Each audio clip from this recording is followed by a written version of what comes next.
भाई और बहनों, परमेश्वर जी अपनी वाणी में कहते हैं कि वाणी ही से पहचानिए कुटिल नीत की घात, अंदर की करनी की फिर निकले मुख से बात। कि जो छुपा रुस्तम व्यक्ति होता है ना, जिसके अंदर कुछ और होता है, बाहर कुछ और दिखता है, जिसकी करनी और कथनी में अंतर होता है, कहते हैं ऐसे व्यक्ति का पता उसके शब्दों से चलता है, उसके प्रवचनों से चलता है, उसकी वाणी से चलता है कि उसके अंदर कितनी गंध भरी हुई है, कितना ज्ञान है और कितना अज्ञान है। तो परमेश्वर कहते हैं वाणी ही से पहचानिए कुटिल नीत की घात, अंदर की करनी की फिर निकले मुख से बात। एक अन्य वाणी में परमेश्वर फरमाते हैं कि साधु शब्दां परखिए दुख पड़े घरनार, और सूर वीर जद जानिए जब रण बाजे तलवार। साधु संत भगत की पहचान उसके शब्दों से होती है। औरत की पहचान उस समय होती है जब उसके पति के ऊपर कोई संकट आता है, और सूरवीर व्यक्ति की पहचान उस समय होती है जब वो युद्ध के मैदान में होता है। तो भाइयों और बहनों, इन सतलोक आश्रम के मुख्य व्यक्तियों को परमेश्वर रामपाल जी के सतभक्ति विधान का कितना ज्ञान है और कितना इनके अंदर अज्ञान भरा हुआ है। आज ये वीडियो 2 घंटे का बनेगा या 3 घंटे का बनेगा, ये तो परमेश्वर जाने, लेकिन आज इस वीडियो में परमेश्वर एडी से लेकर चोटी तक इन लोगों के अंदर कितना ज्ञान है और कितना अज्ञान है, और किस प्रकार से भोली भाली नादान संगत के बीच में ये लोग महिमा बनाकर बैठे हुए हैं, सब कुछ परमेश्वर आज क्लियर करवा देंगे। आपने इस वीडियो को बहुत ही धैर्यपूर्वक, शांतिपूर्वक और निष्पक्षता पूर्वक देखना होगा। आपको मैं थोड़ा सा याद दिला दूं कि खाप पंचायत के पदाधिकारियों ने क्या कुछ तमाकू सेवन को लेकर कहा था, क्योंकि जब उन लोगों ने परमेश्वर रामपाल जी का सम्मान किया, उनकी प्रतिमा का, तो दास ने कहा था भाई ये जो खाप पंचायत के ये जो प्रधान लोग हैं, जो सरपंच लोग हैं, जो लोग उस सम्मान समारोह में आए थे और सतगुरु रामपाल जी की प्रतिमा को सोल देकर, कोई प्रतीक चिन्ह देकर, मोमेंटो देकर या कोई पगड़ी देकर जो उनको सम्मानित कर रहे थे, तो दास ने कहा था कि इन लोगों में जो व्यक्ति नशा करता है, हुक्का पीता है, बीड़ी सिगरेट पीता है, वो व्यक्ति सतगुरु रामपाल जी के विधान अनुसार ढेड व्यक्ति की श्रेणी में है, ढेड व्यक्ति की श्रेणी में। और कोई भी ढेड व्यक्ति सतगुरु रामपाल जी का सम्मान करने का अधिकारी नहीं है, चाहे वो राजा से लेकर प्रजा कोई भी क्यों ना हो। तो इस बात को लेकर फिर इन लोगों ने एक प्रेस कॉन्फ्रेंस की थी। 40 मिनट का वीडियो इन खाप पंचायत के प्रधानों ने सतलोक आश्रम वालों के साथ मिलकर बनाया था।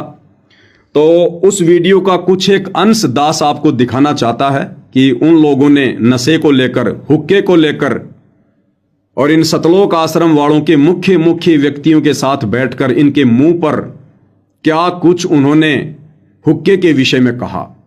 पहले आपको छोटा सा एक वीडियो दिखा देते हैं। कहने का मतलब यो है, अगजो भाई कौन है बताओ तो अपना आपने संत रामपाल का चेला है, लेकिन पंचायत के लिए वो शब्द प्रयोग करें जब जिसका कोई भी मतलब गिरा हुआ सत्र हो, शब्द नीचा।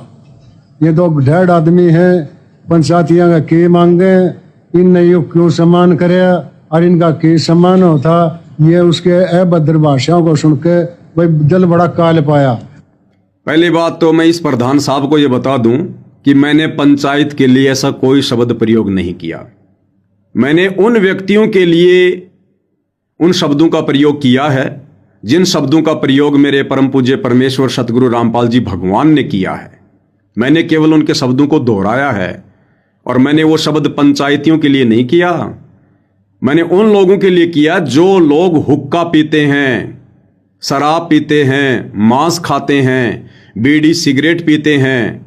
उन सब व्यक्तियों को सतगुरु रामपाल जी ने अपने सत्संग में काफिर के अंग में काफिर व्यक्ति की संज्ञा दी है, ढेड और नीच व्यक्ति की संज्ञा दी है।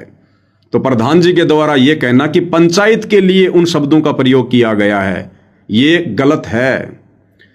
एक दूसरे जनरल सेक्रेटरी जी हैं रामफल राठी जी, उनके भी विचार सुन लीजिए तमाकू को लेकर, हुक्के को लेकर, जो कि सतगुरु रामपाल जी के परम भक्तों के सामने बैठकर क्या कुछ कह रहे हैं हुक्के के विषय में।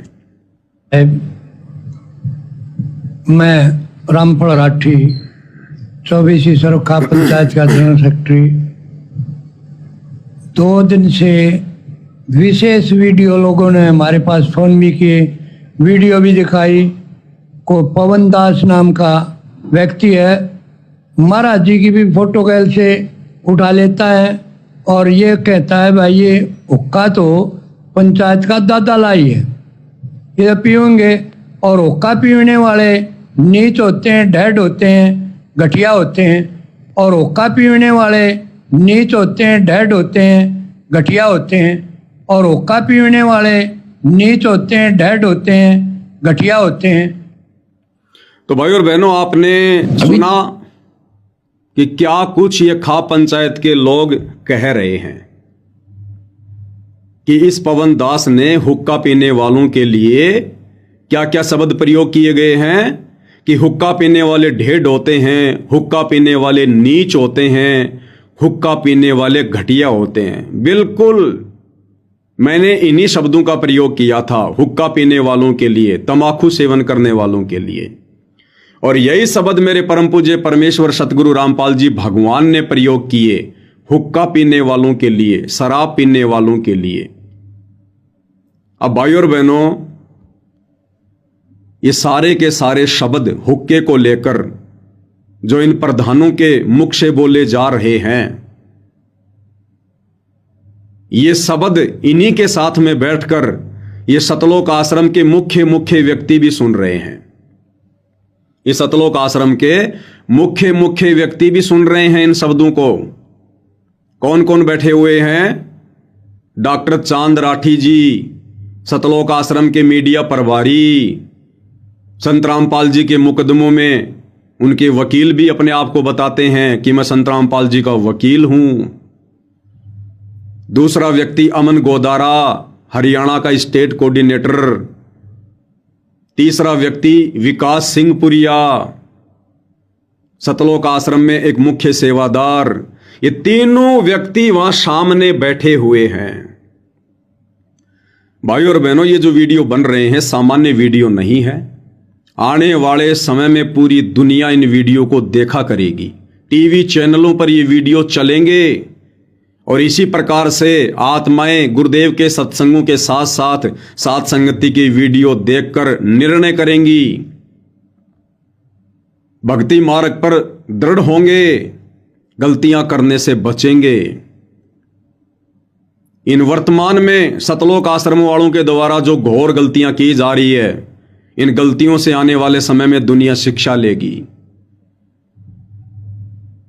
वीडियो की शुरुआत में मैंने कहा था कि सतलोक आश्रमों से जुड़ी बाबा रामपाल जी की 90% नशे का समर्थन करने वाली संगत को मुझ पवन दास की तरफ से प्यार भरा सत साहिब।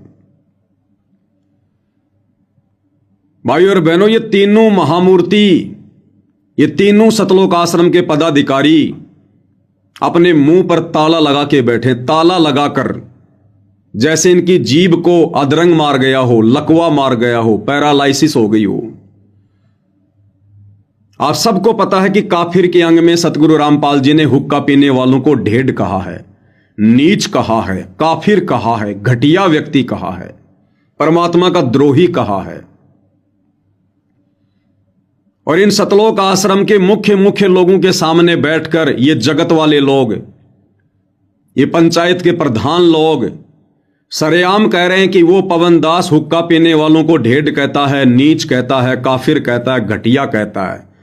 और ये सतलोक आश्रम के मुख्य व्यक्ति अपने मुंह पर ताला लगाकर बैठे हैं, जुबान को लॉक करके बैठे हैं। इसका क्या मतलब है कि ये तीनों व्यक्ति नशे के समर्थन में हैं।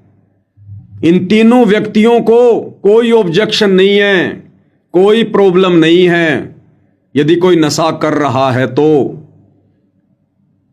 इन तीनों व्यक्तियों ने अपने परम पूज्य परमेश्वर सतगुरु रामपाल जी के सत्संगों को भी साइड में कर दिया, ठोकर मार दी, धूल में मिला दिया।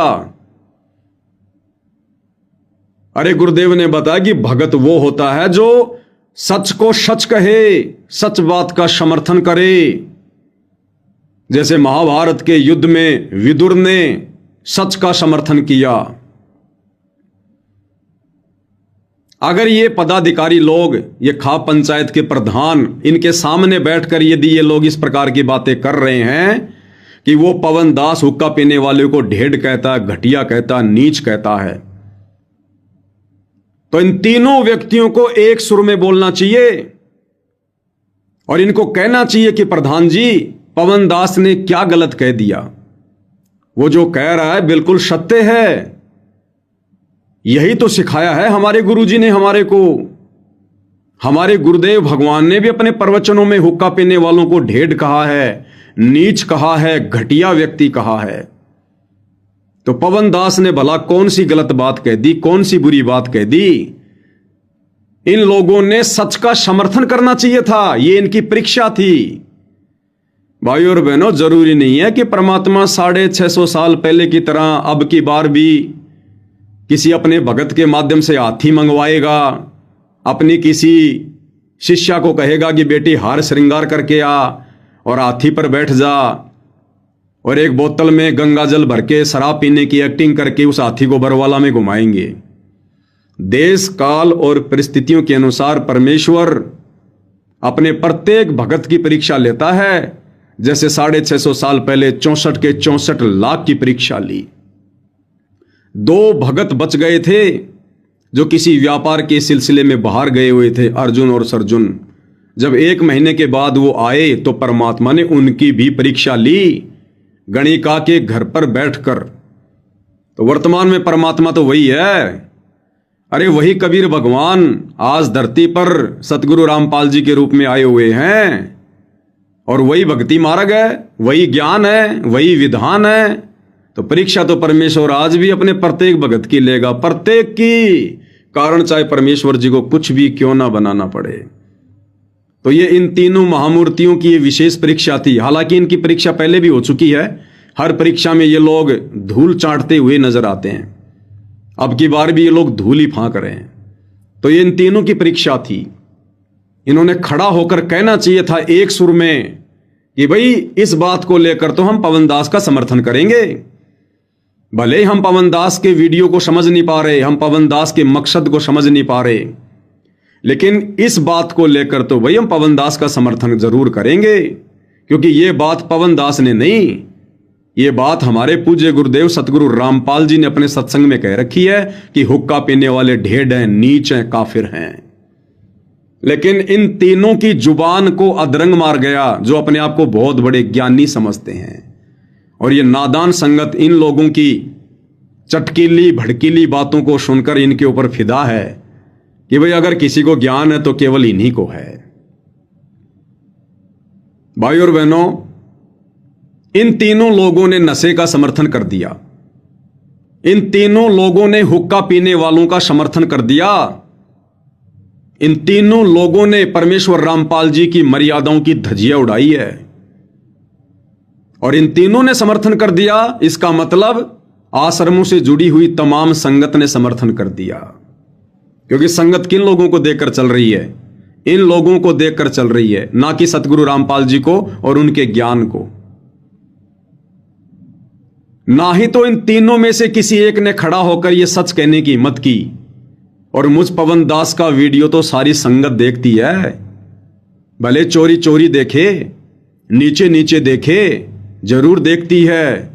तो मुझ पवन दास का वीडियो देखने के बाद सतलोक आश्रमों से जुड़े हुए एक आध व्यक्ति को छोड़कर किसी ने भी इस बात का समर्थन नहीं किया है। सबने सहमति दे दी कि पवन दास जो कह रहा है वो गलत कह रहा है। 2 ही कारण हो सकते हैं भाई और बहनों। या तो इस नादान संगत ने सतगुरु के सत्संग नहीं सुने हैं तो उन पर विचार नहीं किया, या फिर सीधे सीधे ये लोग नशे के समर्थन में है, नशे के समर्थन में। और ऐसे व्यक्तियों को भी उतना ही पाप लगता है, वो भी उतने ही पाप के भागीदार बनते हैं जितना नशा करने वाला व्यक्ति। भाई और बहनों, ये ज्ञान परमपिता परमेश्वर ने हमारे मनोरंजन के लिए नहीं दिया, ये 2-2 बार की जेल, दुनिया से दुश्मनी सतगुरु रामपाल जी परमात्मा जी ने हमारे मनोरंजन के लिए मोल नहीं ली, हमें ज्ञानी बनाने के लिए, विवेकी बनाने के लिए, भगत बनाने के लिए, सतलोक के लिए तैयार करने के लिए। परमेश्वर कहते हैं ज्ञान संपूर्ण हुआ नहीं, हृदय नहीं छिदाए। भाई देखा देखी भक्ति का रंग नहीं ठहराए। 2 कदम भी नहीं चल पाओगे भक्ति मार्ग पर अगर ज्ञान को आधार नहीं बनाया तो। ऐसी हालत होगी जैसे इन सतलोक आश्रम के बड़े बड़े पदाधिकारियों की हो रही है। काल इनको अपने सूक्ष्म जाल में फांस रहा है। सूक्ष्म जाल में फांस लिया, नशे का समर्थन करवा दिया, नशेड़ियों का समर्थन करवा दिया। और ये नादान संगत इन लोगों के पीछे आंख बंद करके चल रही है। ऑटोमेटिक परमेश्वर जी के विधान अनुसार ऐसे लोग भी बराबर के पाप के भागी हैं, बराबर के पाप के भागी। सबके अकाउंट में ये काल उसी अनुपात में पाप कर्म लिख देता है। और यही कारण है भाइयों और बहनों, बार बार इस कलयुग की बिचली पीढ़ी में परमेश्वर रामपाल जी के शरण में आने के बाद भी हम लोग मोक्ष से वंचित रह जाते हैं। ये सत्संग परमात्मा ने हमें इसी दिन के लिए सुनाए थे कि बच्चों, इस भक्ति मार्ग पर एक दिन धर्म संकट की स्थिति पैदा होगी। उस समय तुम्हारा गुरु भी तुम्हारे बीच में नहीं होगा। उस समय तुमने केवल गुरु के द्वारा दिए गए ज्ञान को आधार बनाकर ही धर्म संकट की स्थिति में धर्म और अधर्म को पहचान कर तुमने धर्म का साथ देना है। लेकिन आज बड़ी मुश्किल से 10% संगत भी धर्म के पक्ष में नहीं है, ज्ञान को आधार बनाकर नहीं चल पा रही है। क्योंकि संगत सत्संगों को आधार नहीं बना रही है, सत्संगों को आधार नहीं बना रही है। अरे याद करो वो सत्संग पूज्य गुरुदेव भगवान का, जो परमेश्वर जी ने महाभारत की कथा सुनाते समय हमें बताया था। जिस समय दुर्योधन के कहने पर दुशासन अपनी मां समान भाभी को भरी सभा में उसके बाल पकड़कर घसीटता हुआ लेकर आया था, और दुर्योधन के कहने पर वो दुशासन द्रौपदी को नंगा करने का प्रयास करने लगा, उसकी साड़ी खींचने लगा। उस समय भाइयों और बहनों, उस सभा में बड़े बड़े क्षत्रिय लोग बैठे हुए थे, बड़े बड़े गणमान्य लोग बैठे हुए थे। गंगा पुत्र भीष्म पितामह, सूरवीर वो कर्ण और उनका गुरु द्रोणाचार्य, ये 3 बहुत बड़ी तोप थी। जैसे इन खाप पंचायत वालों के सामने ये सतलोक आश्रम के 3 पदाधिकारी बैठे हुए हैं। हालांकि ये लोग इतनी बड़ी तोप नहीं है, लेकिन काफी कुछ ये लोग संगत का मार्गदर्शन करते हैं। तो उस समय महाभारत की उस सभा में जिस समय द्रौपदी का चीर हरण करने का प्रयास किया जा रहा था दुशासन के द्वारा, उस समय वो विश्व की 3 बहुत बड़ी तोप बैठी हुई थी। गंगा पुत्र भीष्म पितामह, कर्ण और द्रोणाचार्य। लेकिन भाइयों और बहनों, अपनी आंखों से देखकर भी, कानों से सुनकर भी कि दुर्योधन जो कर रहा है वो गलत है, नीति के खिलाफ है, विधान के खिलाफ है। भाभी तो मां समान होती है। सारी बातें जानकर, देखकर, सुनकर भी वो लोग अपनी जुबान पर ताला लगाकर बैठे रहे, बोलने की हिम्मत नहीं की। और अंत में क्या हुआ उनके साथ में? उनकी दुर्गति से मौत हुई, दुर्गति से मौत। परमेश्वर अपनी अमृतवाणी में कहते हैं कि द्रौपदी चीर हरण में भीष्म, कर्ण और द्रोण ने कहीं ना आडी तिथि, ताते महाभारत के युद्ध में उनके साथ ऐसी भयंकर बीती। उनका बक्कल उतरा, दुर्गति से मौत हुई, उनकी दुर्गति से। क्योंकि उन तीनों के तीनों ने दुर्योधन का समर्थन कर दिया। तीनों के तीनों ने। ठीक इसी प्रकार भाइयों और बहनों, इन सतलोक आश्रम के तीनों पदाधिकारियों ने डॉक्टर चांद राठी ने, अमन गोदारा ने, विकास सिंह पुरिया ने, जब ये खाप पंचायत के प्रधान हुक्के को लेकर कह रहे थे कि ये पवन दास हुक्का पीने वालों को ढेड कहता है, नीच कहता है, काफिर कहता है, और ये तीनों के तीनों लोग इस बात से परिचित होने के बावजूद भी कि हुक्का पीने वालों को ढेड, काफिर और नीच तो सतगुरु रामपाल जी ने कहा है।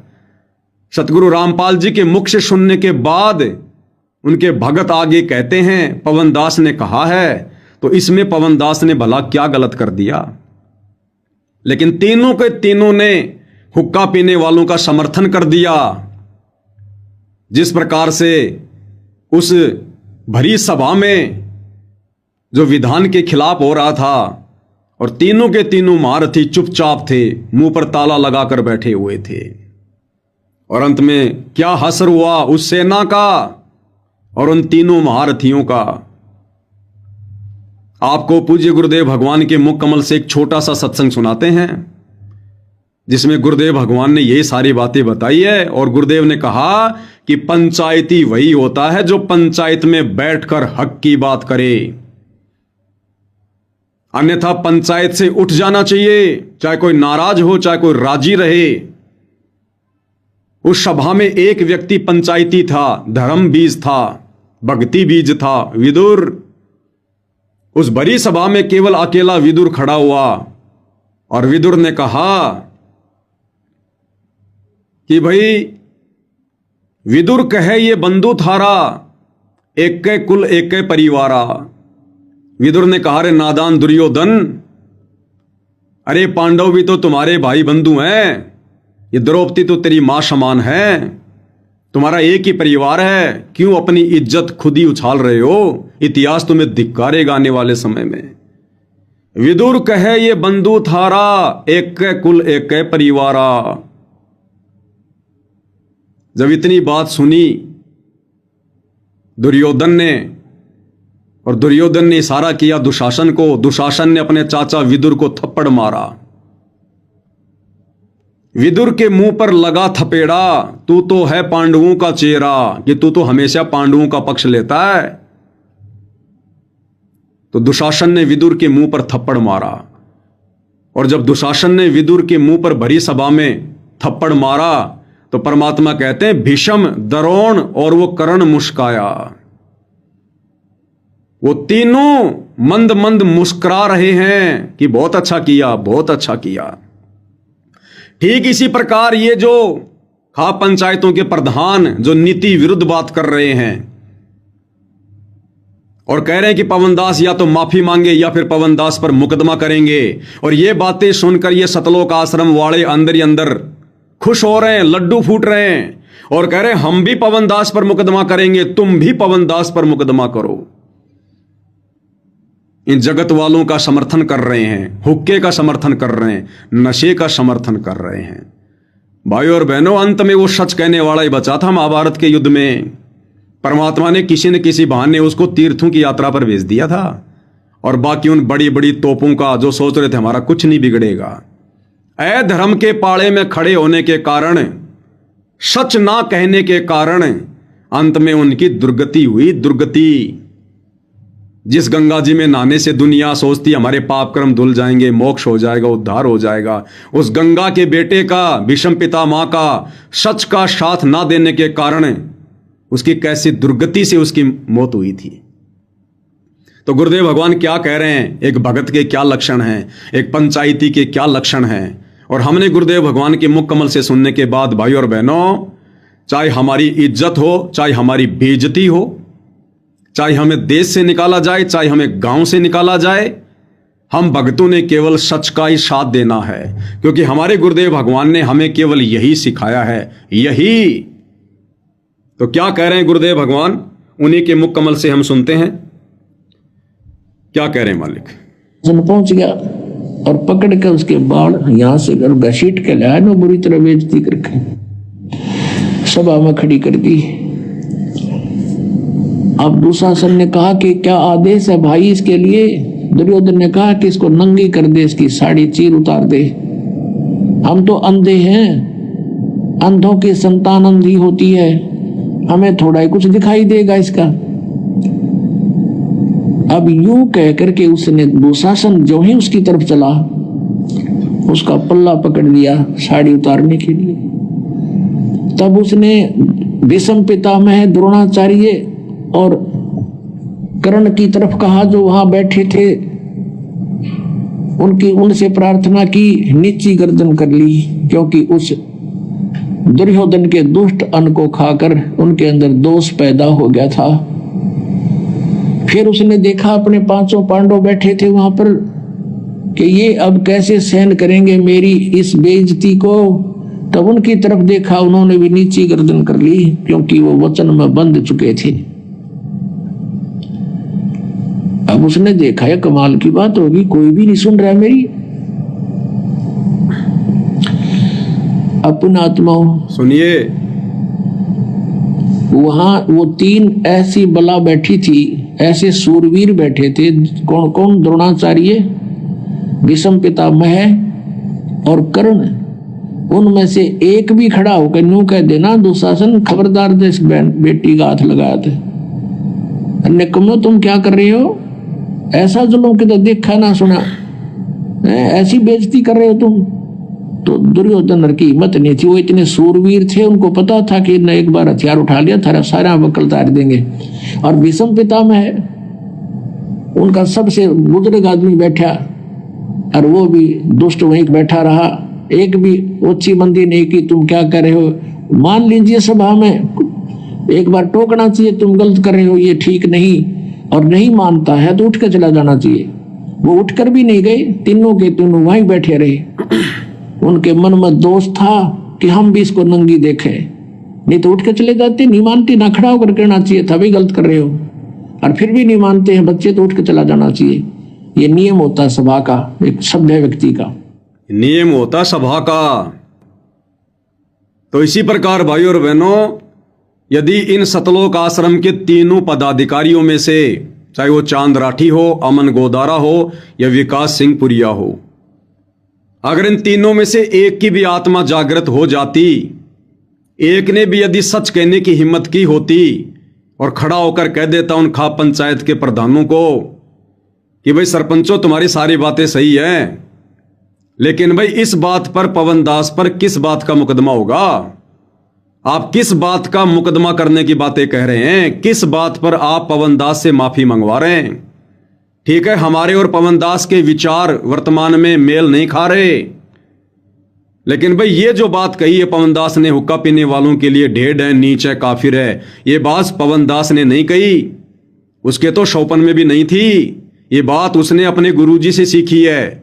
सतगुरु रामपाल जी ने अपने सत्संगों में सार्वजनिक तौर पर कही है, और इस बात का तो भाई हम उसका समर्थन करेंगे। भले हमारे और उसके बीच में लाख मतभेद हैं, लेकिन सच को सच कहना हमारे गुरुजी ने सिखाया है। अगर इन तीनों में से एक भी बला खड़ी होकर ये बात कह देती उन सरपंचों को, प्रधानों को, तो उन प्रधानों की इतनी औकात नहीं कि वो आगे बढ़कर 2 शब्द और बोल सकें। लेकिन इन लोगों के मन में तो लड्डू फूट रहे थे कि पवन दास पे मुकदमा होगा, पवन दास जेल में जाएगा, और हमारा धार्मिक धंधा फिर इसी प्रकार से चलता रहेगा, कोई रोक टोक नहीं होगी। जिस प्रकार से उन तीनों के मन में भरी सभा में लड्डू फूट रहे थे, भीष्म पितामह के दिल में, द्रोणाचार्य के दिल में और उसके वो कर्ण के दिल में, कि द्रौपदी को नंगा किया जाएगा, हम द्रौपदी को नंगा होते देखेंगे। उनके मन के अंदर मलिनता थी, गंदगी थी, जिस कारण से वो चुपचाप बैठे रहे। क्यों? दुर्योधन का मलिन अन्न खाने के कारण उनका मन भी मलिन हो गया था। ठीक इसी प्रकार इन हुक्का पाड़ों की कुसंगति करने के चलते इन सतलोक आश्रम वालों का मन भी मलिन हो चुका है। इनकी आत्मा मर चुकी है, डेड हो चुकी है, इनकी बैटरी लगभग डिश हो चुकी है। तो आने वाले समय में इनके साथ में क्या बनेगी, ये तो परमेश्वर का विधान ही तय करेगा भाई और बहनों।